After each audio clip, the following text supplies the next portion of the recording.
இப்போ வந்து பொண்ணு பையன்ற வித்தியாசமே கிடையாதுமா. பிகாஸ் ப்ரொஃபஷன் வைஸ் வந்து பார்த்தீங்கன்னா equally women are also better. And நிறைய பார்த்தீங்கன்னா நிறைய டாப் கம்பெனிஸ்லாம் பார்த்தீங்கன்னா சிஇஓவாக விமனை போடுவாங்க. ஏன் போடுறாங்கன்னா இப்போ ஒரு ஜென்ஸ்னால் வந்து அவர் ஒரு ஸ்மோக் பேக், ஒரு பிரேக்கு, ஒரு டீக்கு ஒரு பிரேக்கு, இல்லைனா கொஞ்சம் அவரோட எமோஷன்ஸ்க்காக ஒரு ஃப்ரெண்டோட ஒரு சேட்டு, அதுக்கப்புறம் தான் அவங்க வந்து அவங்க ஐ டோன்ட் சே அப்படி தான் பண்ணாங்க. அவங்களும் எஃபிஷியன்ட் பீப்புள் தான். பட் அவங்க அதெல்லாம் பண்ணுவாங்க.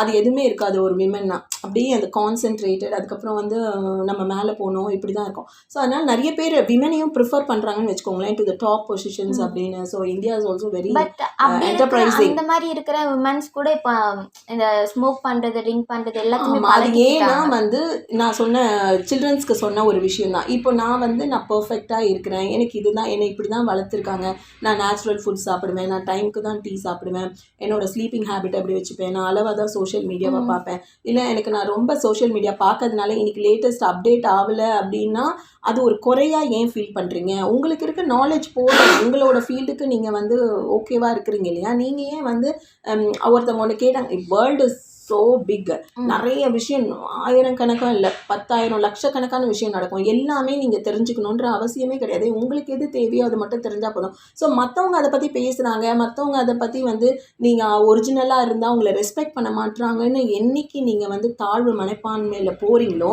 அப்போ தான் இந்த பாப்புலேஷன் ஆஃப் இந்த ட்ரக்ஸு இது எல்லாமே வந்து நான் தான் சொல்ல, இந்த ட்ரிங்கிங் கல்ச்சராக இருக்கலாம், ஸ்மோக்கிங் கல்ச்சராக இருக்கலாம்,